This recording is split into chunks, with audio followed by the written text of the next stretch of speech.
Welcome, Nic Wilson, to the Right Habit podcast. I'm so happy to have you here. Thank you. Yeah, I'm pleased to be here. I'm so excited about your book, and I have read it. I absolutely loved it, and I love all the topics that we can dive into about the Mhm, book itself, but also you as a writer and your practice and your story. Land Beneath the Waves: How the Natural World Helped One Woman Navigate Chronic Illness, Self-Acceptance, and Belonging. And your cover is so stunning. It shows a mm, land that is also waves. It's a hill that, yeah, turns into waves, and there is a figure mhm, just to the side, a shadow of a person in mhm, nature. And you also see a bird flying up into the sky and mm, liberating mm. itself. And how did you come up with the title, Land Beneath the Waves? So, Land Beneath the Waves, that's a reference in the title to the chalklands of North Hertfordshire, where I've been living for the last 22 years.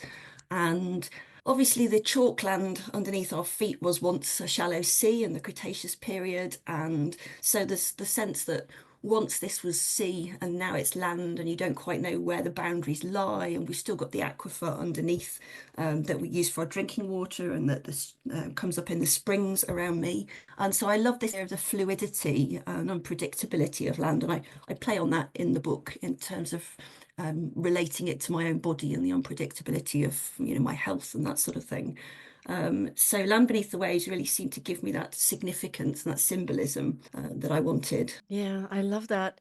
And that makes so much sense. I think that really comes out in the book, how you are combining the land and nature and your Mm, excursions into nature with your parents as a child, but also later now as a writer and mhm, a mother. And at the same time, there's always something underneath. Yes, we love nature. We see, I don't know, we find a nest with eggs or all these mhm, amazing things you describe. And at the same time, there's something underlying that is also sort of psychological, in us mhm, when we go into nature. Somehow I feel like it changes us and it helps mm, us deal with things in life. So mm, mm, I was really keen to ask you this when I was reading, mhm, when you write about chronic illness, mm, maybe you want to describe the chronic illness, how it shows up in the book, and mm, maybe how nature came into play mhm, for your mother who had a chronic mm, illness, and mm. how nature sort of changed her relationship with that illness. Well, it is a generational thing, as you mentioned, I guess, in my family, as in many others, I'm sure. So my mum has always had ME or CFS, and so that's something that she struggles with in terms of exhaustion, in terms of chronic fatigue. Could you say But what these abbreviations mean? chronic fatigue syndrome is the CFS. Um, Got it. Thank you. And yeah, so she was not believed by doctors and had no support, which is why it was difficult for me as well, because when I was very young, she wasn't really able to look after me, but there was no support in place to help her. Um, and I think certainly the first couple of chapters I write about the importance of the natural world to my parents, because my mum wasn't able to get out and they were obviously having a very stressful time. And my dad one day found a moth on the outside of the window when he was doing the washing up, and took it up to my mum, and they looked at it together. And that kind of took them into being really interested in moths and doing moth trapping in the garden, which they'd then look at in the evenings and try and identify and then release. And so that kind of became something that they could do together, but in the bedroom, and something they could learn together while the rest of life was really stressful. My dad's an amateur naturalist, so now he's retired. He does a lot of bird ringing and recording for the British Trust for Ornithology, the BTO. And so I've learnt an awful lot from him over the years about the natural world, and very much inherited, I think, his love for it. Although my mum very much has that too, but not it, she's not able to follow it through in such a practical way. And so I suppose as a child, nature felt, and the garden for me felt like a safe place because it was somewhere my dad was happy. So yes, it's been something that's been really important in my life. I have adenomyosis, which is a bit like endometriosis. So that causes me quite a lot of chronic pain. And I suspect I may also have ME as well, but I've not been tested for that. But I certainly struggle with fatigue. And that's partly down to the fact I think that I have celiac disease, which can, although I'm on a celiac diet, a gluten-free diet, I don't think my stomach line's ever recovered, and biopsies have suggested that too. So I'm certainly more, I have more energy, and I'm fortunate to have more ability to go out than my mum, but I still do struggle, particularly at certain times. For me, over the last few years, the natural world has helped probably most in giving me a space to be able to relax and to be able to reflect on my life. And as I've gone through the process of writing this memoir, to reflect on the way that chronic illness in my childhood made me very resistant to dealing with it and addressing it and accepting it as an adult. And I think that's the complete sea change I've been through in the last 2 or 3 years, through having counselling when I was writing my book and spending time talking to my mentor and my family. Was actually starting to accept some of the things that had happened to me rather than run away from them. Oh man, that's so powerful. And I love what you said that your dad brought nature into the house. You know, he brought Mm, the outside inside when your mom couldn't go out. mm, mm, That's really amazing. And you mentioned something, I feel like I hear that from other women as well, that we don't really give ourselves the time or the space to take counseling, or just we don't mm, have the headspace when you also mm, are a parent, right? mm, mm, To deal with our own maybe traumatic experiences or things that made us and that mm, are mm, difficult. You just said that the book made you turn inward and give mm, yourself that space. mm. Did I catch that right?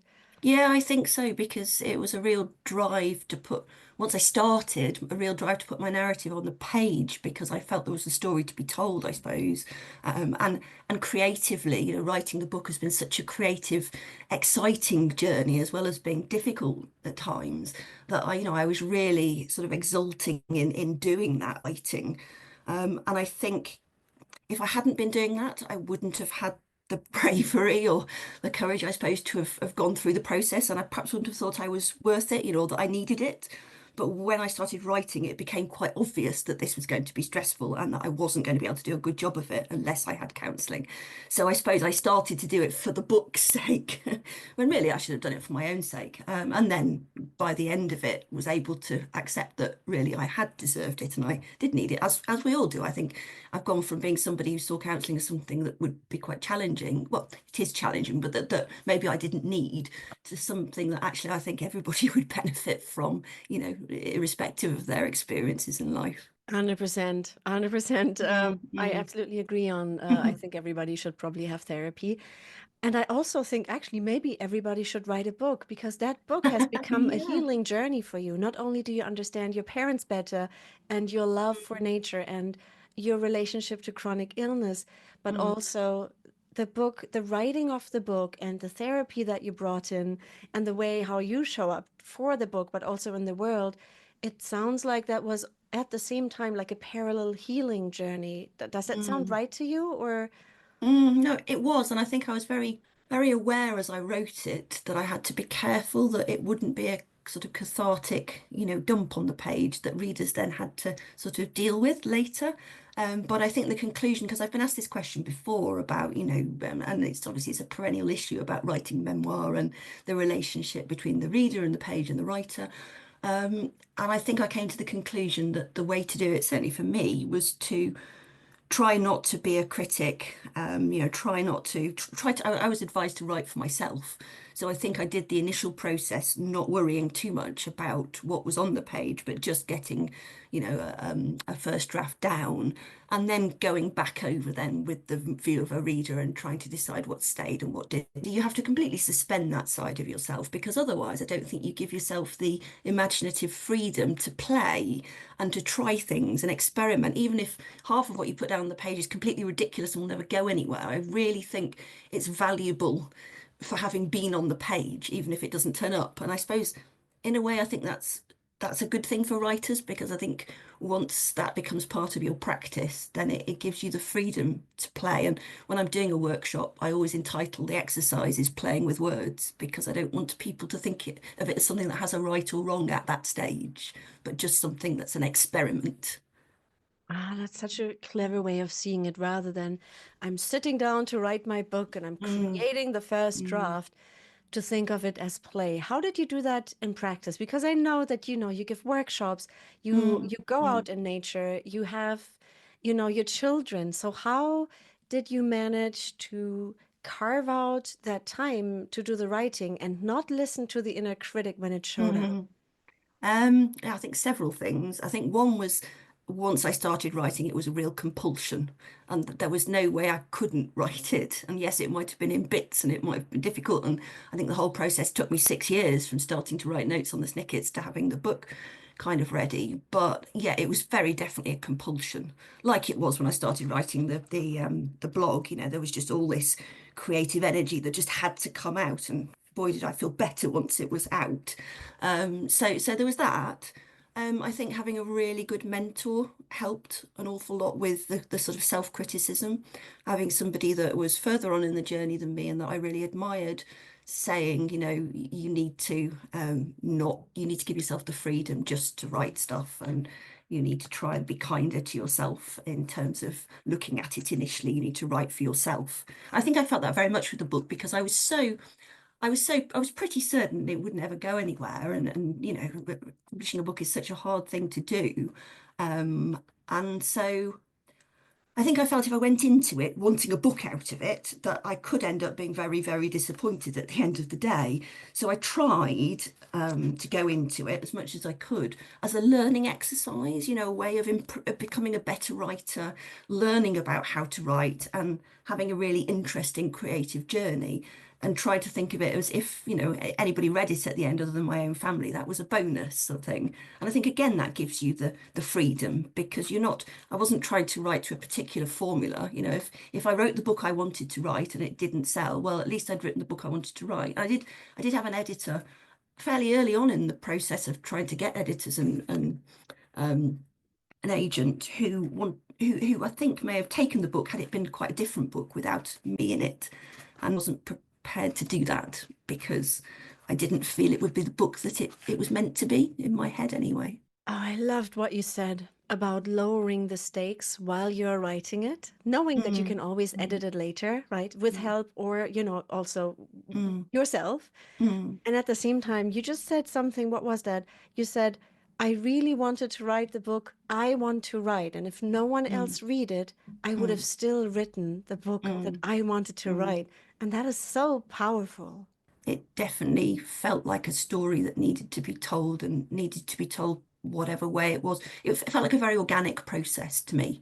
I had a kind of plan and I had an idea of where it would go, but it changed constantly because the writing seemed to be informing me about where I needed to take it. So it was quite a faith-based, I don't know, I was having faith in the power of imagination or the power of narrative or whatever, but yeah, I felt that was the only way I could write this particular book. You mentioned something, you mentioned the compulsion to write. Like Mm, once you mm, opened that box of looking mm, inward, looking at your story, mm, it was a compulsion. mm, What do you think? Where did that come from? Do you feel like this had always been sitting inside of you, it needed out, or do you feel like the universe said you need to mm, download all of this? Like, mm.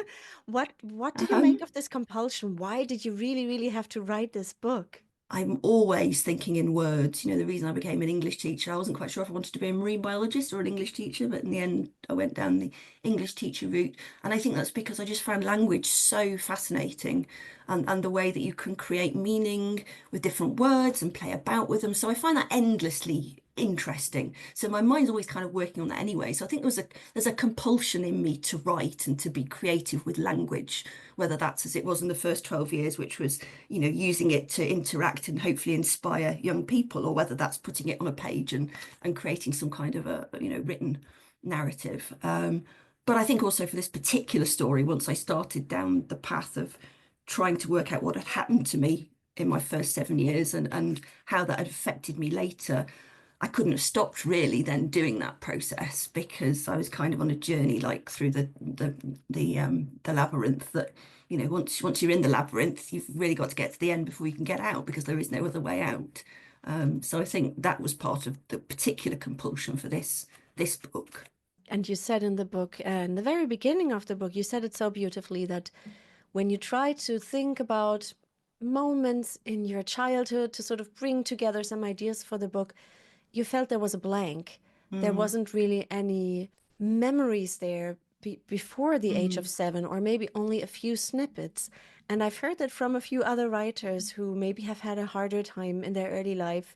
Maybe mm, they, couldn't connect to their parents in a way, or their environment didn't feel fully mm, safe. And I wanted to say I really loved how you said early on in the book that this narrator is not fully reliable, or at least she's on a quest mm, to mm, find out, right? mhm, Because it's not like there's a chronological story here. And the mm, book is actually very much different. It's a real discovery journey. People go on this journey with you and your parents. The love mm, story between your parents, but mm, also the relationship between you and your parents, and what you mm, give and gave to each other. mm, That was mm. really beautiful. I Oh, do thank you. wonder. Oh, yes, of course. I just loved reading it. Tell me about. I've been asked that a few times by people who said, "Oh, I have these gaps in my memory." Did Mm. you ever find out why such gaps exist? And did you find a good way of unlocking those blank Um, moments? no, I've never regained any of the memories from that time. And I was always, as I say in the book, I've always been aware that there's been this sort of nebulous gap, and it, as I think I describe it as being feeling like a heavy weight that I always carried, even though it was a heavy weight of absence. Um, but I didn't really credit it until the last few years with anything because I didn't know I'd had such a hard time. I didn't realize that there was any reason. And I think I attributed all the issues I'd had with dissociation and struggling with anxiety to just being not, a strong enough person, or not trying hard enough or whatever. So it wasn't really until I learned a bit more about what had happened when I was a child, which only really started when I started asking questions while writing the book, that I realised how bad it had been when I was a child, for my mum and therefore for the rest of the family. And it was then a journey with my counsellor to try and sort of accept that that had been difficult and I wasn't just making a fuss, and that it was right to be able to go back and, kind of relive, not relive, but go back and look over some of that, and appreciate perhaps how it had affected me, and have a bit of sympathy for myself, I suppose. I'm kinder to myself now than I was 3 years ago, Yeah. which I think is a good thing, because I also think that makes me kinder to other people as well. So that's another bonus, hopefully. That Not is always, that probably. is yeah, that is a bonus, but I think a lot of writers don't know how to be kind to themselves. Maybe It's a, not a lot of easy, is human it? beings. We're Yeah. not being taught to be Mm, self-compassionate and to mm, allow for certain things to mm, be that way, that mm, maybe we don't want it that way, mm, right? Maybe we want that perfect memory and that perfect childhood and perfect mm, parents. And mm, of course, mm. when you do become a parent, you realize, yeah, that's not going to Mhm, happen. yeah. Well, I think that when I talk about, it's in the Nightingale's Tale, so one of the later chapters, when I go and try and find the lost child. I think when I actually did, when I was writing that, because it was all written at the time when it was happening, which I suppose is what one of the things that makes it slightly unusual in terms of its narrative structure. Um, or that part of the book anyway is. When I found that little girl, actually that was really emotional. It's probably the most emotional bit of the book for me, because I don't think I'd ever really realised how upset I'd been at that age and not able to sort of process it, I suppose. So I started doing some sort of self-parenting, which is what I describe at the end of that chapter, when I sit her on my lap and treat her like my daughter. And it's really lovely to have children, so I can kind of think about how I treat my children, and particularly my daughter, who's a real cuddler, and how therefore I can sort of apply that to the memory of me as a 6-year-old or whatever. Um, and that was the bit that, because I read my book, I read my writing aloud a lot, or that sort of writing as I'm writing it, particularly with this book, because it was the first time I'd found my own real voice in writing, that wasn't just to do with books or birds or the other things I write about, and more to do with me. So I did a lot of reading aloud to make sure it felt genuine, to make sure it felt authentic in my own voice. And if it didn't, that helped me work out how to edit it. And that was the bit at the end of that chapter that for months I couldn't read without crying. And I could manage the rest of it, but that bit, and I can now, but I think there was a lot of emotion that kind of came out while I was writing that. Mm. And it feels good to have gone through that process. I can really feel that when you just talked about reparenting your younger self and just being kind to that younger version of you who would have needed Yeah. more. Yeah. She was a Yeah, bit that lost, I speaks to think. me. Yeah, and I think it does speak, it will speak to a lot of readers of your wonderful book and also listeners of this podcast because I think we all have an inner child that could Sure. have done with a little bit more nurturing. And it is Yeah, so yeah. lovely to know through that chapter that you wrote, you can still reparent your inner child now. Mm, And it's mm. if you have children, great, you can practice on them too. But even if you don't have children, if you're not Yeah, a parent, absolutely. you can still reparent yourself and give Mm, some of that love back to you. And that is mm, just such an important thing to know on top of the love for nature and all mm. the other amazing things in the book. That is for that alone, everyone needs to read your book. Thank you. Yeah. Okay, so I want to ask a little bit on behalf of those writers who aspire to create Mm, memoir like this. Like mm, it's teaching us, it's showing us the love for nature, it's bringing us into worlds of how we can heal and how we can, come to terms with things and shift our lives. Like all these things are in that book. And if someone wanted to write that, what would be maybe a starting point if you put maybe a mentor head on, because you just said mhm, you also mm, had a mentor. mm, Maybe you want to tell me how you started or how they could start with just something very simple. I know you do a lot of workshops too, so maybe you have something mm, up your sleeve you could mm. share with the readers. I think one of the things that I found difficult to start with was that I'd only ever written, well, a country diary for The Guardian is 350 words, which is a skill in itself, but obviously very short. Quite a lot of the academic essays I wrote were about 3,000 words. So my first issue was how on earth am I going to write 76,000 words? I don't write books, I only write. So I guess people writing their first one may well be in that position. And I don't know what works for other writers, but I guess for me, I just sat down and wrote lots of 3,000 word essays. And it was fascinating to try and work out how they connected. It was an extra dimension because you've not just got the structure within a chapter. So, for example, I think the second chapter, Moths at Midnight, is a framed narrative. So I start with an incident and then I go back and go through what happened to run up to it and then end with the incident. So it gives you the opportunity to play with lots of narrative devices like that, which I find fascinating. But also, then that kind of sits within a bigger framework. So I think one thing I'd go back and tell myself at that stage is to not worry too much about the fact that you've not written a book before, but just like I was saying before, go along for the fun of the process, really. And I think, I mean, I know this book is not fun in some places, and it talks about some really difficult things, but I do think if you're enjoying the process of the writing, and you're finding things interesting and playing about, that comes across to the reader in the reading experience. It's like when I talk to people about writing, their own country diaries or whatever, I would always say, find something that you think is so exciting that you have to tell everybody else about it. Like the time I saw a fox in The Verge while I was on the train and I had to sort of sit on my hands because I just wanted to say to the whole carriage, look, there's a fox over there, and nobody else had noticed it. So, it's that thing where you have to tell people. So I'm not sure if that's really answered your question, but yeah, just keep going. Don't feel because you've never done it before you can't do it. Just write and keep going with the process, and eventually it builds up to a book.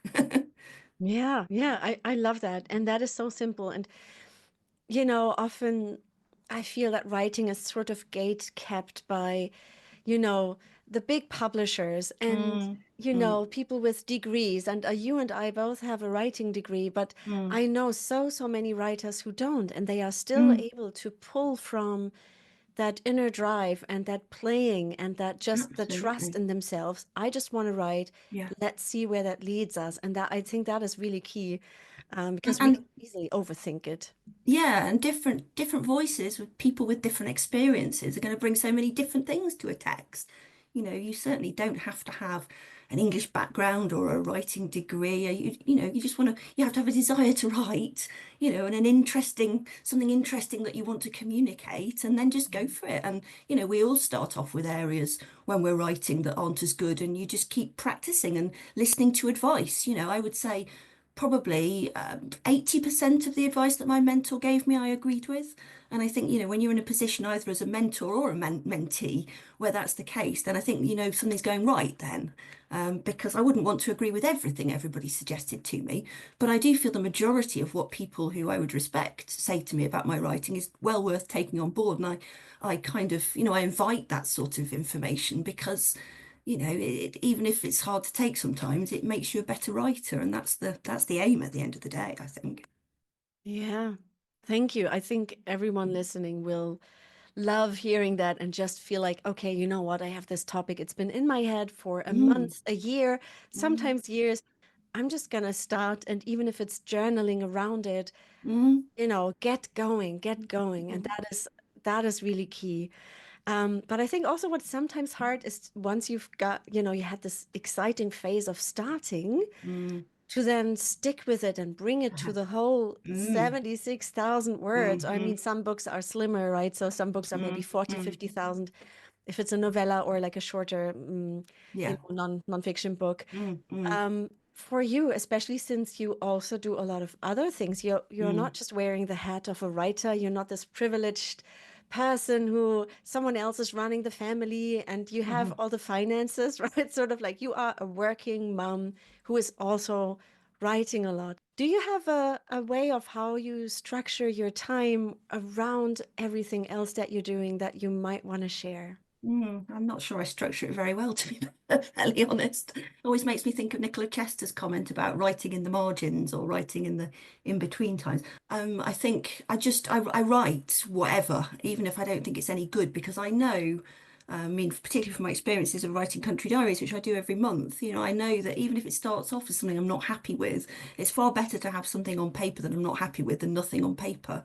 So I try not to sort of have a set amount to write, but I'm always kind of almost always engaged with whatever I'm doing. So I just try and ignore the bit of my brain that says, "Is this any good?" and just get stuff down on paper, and that generally works for me. So you really do separate the editing from the writing. You just allow whatever comes to go through. Yeah, I think just getting stuff down on paper, and often when I'm out walking, I'll take notes that I use later. And again, that wouldn't be anything particularly profound or necessarily written particularly well, but it's all material. So it's just gathering material, isn't it, really?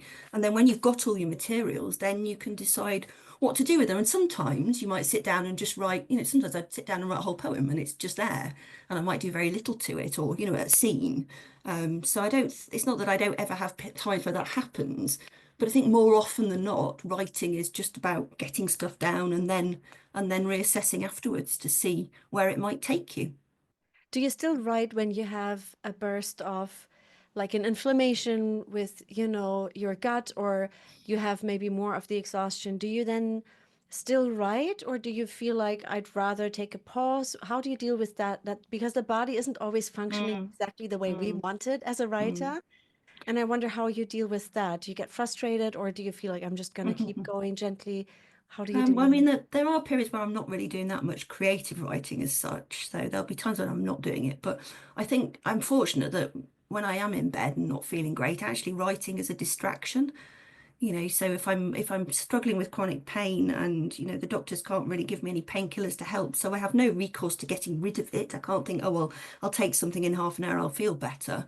I just have to deal with it for as long as it lasts. So actually, as long as I'm not too tired, in which case I might go to sleep if I can, then writing is something that gives me something else to think about, particularly if it's creative writing or the research. I love researching, so I'm kind of planning the proposal for my next book at the moment.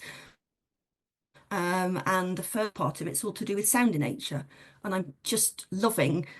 exploring the concept of sound, learning about it, learning about whales and how, their sound travels through the sound channels and comparing that to a human voice. And so that kind of takes me off on little journeys, really, imaginative journeys. So then I don't think so much about being in pain. So I think in a way it's something that, really helps me. Perhaps the same way that knitting or watching TV or, listening to music might help at other times. Mm. Yeah. I really feel that the way you are as a writer, from just sort of what I can see, you bring the body together with nature, Mm, mm, and something there really works. It seems to be like the vital components, the love for nature and sounds in nature, or even mm, just mm, experiencing nature, mm, which you do obviously with your mind, but and also mm, your body, mm, and then also bringing in and allowing and integrating the body that is not always perfect. mm, Just like the mm, word is not always perfect, the mm, things we write, this it all seems to really come together in such an organic um, mm. yeah, and integrated way. I don't, does that resonate with you or Yeah, but no, very much so. I think there's two parts to that as well. There's when I'm outside, I have a very visceral sense of being connected to the environment. So, I kind of want to bring that across in my writing.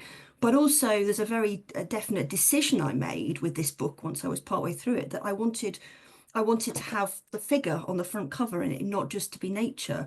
I wanted to really look at this idea that we are nature and to look at, I mean, obviously it's often talked about in nature writing and other writing, but no sense that we are apart from it. And I think that's one of the issues we have in our society at the moment is the fact that we don't see ourselves as a society as connected to or reliant on the natural world. And so I wanted to make it really clear that we're part of nature. And I thought to myself as I was writing, why will I quite happily write about, the sexual workings of an animal or, something like that in a country diary? But I don't want to write about my own body. That's ridiculous. My own body's part of nature. Why have I cordoned off? And why do we sometimes cordon off that area and say, well, you can't write about that as a nature writer, but you can write about, what happens when a mallard has sex or whatever. So I kind of thought that's ridiculous. I've got to deal with this, and people need to hear about it. And if there are people that don't want more of a traditional nature book that just has the nature in and doesn't start to look at how we interact with it, that's fine. I have no problem with that. But they probably wouldn't pick up my book. They'd pick up somebody else's. So, that's yeah. cool. Ah, man, I just love what you say because I have felt, and I think society in a larger Mm, sense, mm, just sometimes felt so separate, separate mm, from my own body, separate from mm, nature, separate from other people. COVID mm, surely didn't help, but it wasn't yeah. just that. We are just so used to all compartmentalizing every single thing. There's something in your body, take a pill, don't think about it. All of Yeah. this separateness, and we Mm, completely forgot that mm, we are part of something larger.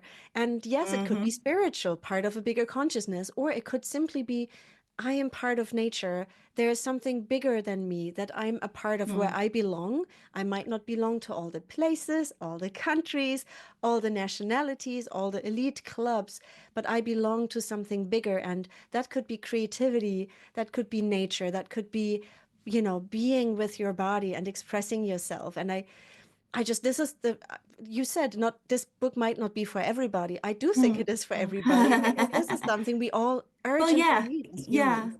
I mean, I was saying to you earlier, wasn't I? One of my editors, a lovely guy who did an amazing job, and I learned so much from him. And he said when he heard about the book, he didn't know that it would be for him as a man. And then actually, once he'd read it, he felt he wanted to give it to other men because he felt it was really helpful to, for what he kind of, what the information I have in there and what he learned from it. So, yeah, I do feel that. And the idea you're talking about, I guess, with us being connected and our physiology and biology being connected to the natural world is kind of in the title because Land Beneath the Waves is looking at that sense of the chalk cycle, which I find really fascinating living on chalk as I do, and the way that it comes, the way that it's so Royston Heath, not too far from here.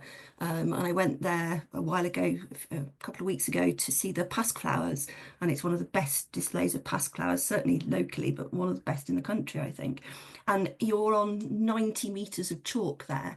And then you can see the chalk nubs at the top, and then you can see the little heath snails, where their snail shells obviously have been, if they've used the resources from the ground, and then that gets recycled back into the ground. And then in my book, thinking about the chalk um, in our drinking water and the way that that goes through all of the appliances in the house, but the way it goes through my body and having a celiac body that needs more calcium. And I just find it fascinating the way that we are part and parcel of the world, and that sense of recycling and reforming. And I think I talk at one point about it being, I think I say, I extract the soft lumps with the tip of my tongue, and when I swallow, I'm ingesting time, consuming rock, reforming bone and shell, recycling life form and land form in a single swig. That was the bit I meant.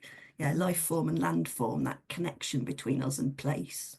Yeah. And you bring everything together in that quote: the body, the senses, nature, being a human on this earth. That's so Mm, poetic too. This is why I love the book. There's a lot of humor in there and a lot of other things, but there is poetry in there too, where you just feel like I can feel she loves language, she loves nature, she loves her body and that wild ride as a child. And, the difficulties, everything included is part of it. And it can be beautiful. You can make it beautiful with language. That mm. is why this book is so special, in my opinion. Thank you. Um, right. So let's do one or two more things. I would like to know if maybe you can finish that sentence as if it was a prompt, one sentence prompt. If I had never written that book, then, And I would be a lot less of a wise person. I think I'd still be wanting to do something creatively and not quite knowing where to go with it, because I think I ha probably had to write that book before I could go on and write other things, because I suspect it would have kept cropping up whatever I tried to write. Mhm. So I suppose, had I not written it, I wouldn't have been able to go on and do the things that I now want to go on and do. And I Yeah. wouldn't have learnt as many things about myself. And probably wouldn't have met so many really interesting people as well, because one of the lovely things about being a nature writer and about writing the book, because there were quite a lot of topics that I didn't know an awful lot about, was the opportunity to meet experts or to have experts read sections of the book and to learn from them. And yeah, I find that really interesting. Books really do open doors. Mm, Like when I, absolutely. talk with other authors, there is a story, it just needs to come out. If it doesn't come Mm, out now, you might mm, feel a bit congested for a mm, while. It will mm, come out at some point, mm. and then new doors will open. Once you've got this story out, you can write the Yeah, next one, and it's yeah. almost like a snowball effect of this creativity and the Mm, connections that you are making in life and with the world that is sort of going forward and staying in creativity. Although, we do have a life, we have chores, we have things, and we mm, keep going through those doors with our creativity. That is the beauty. That's what I really love as well. I have a second question for you. If you were to go back to your, younger writer self, when you had mhm, not started on the book yet, but you were mm. feeling something needs to come, is there like a piece of advice or some cheerleading that you would say to her now? Yeah, I would say be brave, because I think probably the hardest thing of the book was to put experiences down on paper that for many, many years I'd seen as being embarrassing and I'd been ashamed of. And I think to put things that I felt ashamed of on paper and then initially to show them to my mentor and then to accept that they'd be published, was really, really, really difficult and almost didn't happen. And I'm sure I'm not alone in that. But having done it, it's had a huge impact on the way I treat myself, as I said. And, to go from somebody who couldn't accept they had a chronic illness and wouldn't talk about it, to somebody who's actually looking forward to going and standing on the big stage in Olympia and talking to people about it because I feel it might help other people, has been a hugely freeing experience for me. I got goosebumps when you said that because we do carry a lot of shame and Mm, creativity, and just it challenges you to be creative, right? And to the first time you write something on the page, you start crying and you think, "Oh my mm, God." mm, mm. And then you think about, "Oh gosh, almost forgot someone's gonna read this," Yeah, right? And then lots of people are gonna read it. And yeah, yeah. yeah, I absolutely love that advice, and I hope that everyone who's listening to the podcast and who is thinking about something they want to write and they are a little bit ashamed of it or feel like, ah, no one wants to hear that. Mm, mm, Just as you just said, be brave, be brave and overcome that shame and that fear and just let yourself be that creative person you want to be. And you can change your life. It's mm. just a fact. And the more of us that do it, and the more of people that talk about things that perhaps they feel that they're the only one, but actually there's probably loads of people who experience that, the better we all feel, really, don't we? The more honest and open we can be with each other. 100%. Those are the perfect words to end our conversation. I really loved it so much, and I want everybody to go and get your book. Can you tell us the title again and Yeah. where's the best place to get your book? Well, it's Land Beneath the Waves by Nic Wilson. I would probably direct people to bookshop.org because obviously then their support or their local bookshop, but it's at all of the other online bookshops as well. So and hopefully we'll be in lots of local bookshops once it comes out on the 12th of June. So Perfect, thank you. And are you on any socials that you would like to mention? yeah, well, my website is nicwilson.co.uk, but I'm also on Blue Sky, and that's Nic Wilson at bsky.social. And you find me on Instagram and Facebook if you go looking as well. And look out for my Awesome. country diaries in The Guardian because they're always fun. And I'm only one of 30 country diarists across the UK, so there's likely to be one near where you are, and they're lovely little snippets to read in the morning. Well, Nick, thank you so, so much for coming on and being so honest and vulnerable about the book writing process and about your life in the book as well. Land Beneath the Waves. I already have my copy. And I hope everyone goes out and gets this book. It's beautiful, it's poetic, it's eye-opening, and I feel it's also permission giving for anyone who has like the tiniest spark of wanting to be creative, Mm, overcoming something in their life. It doesn't have to be chronic illness, it can be mm, related mm, to anything. The yeah. book will really help you to shift something inside Mm. of yourself. And I found it really life-changing to read it, and so happy to have had you on the show. Thank you so much. Oh, that's lovely. Thank you for having me here.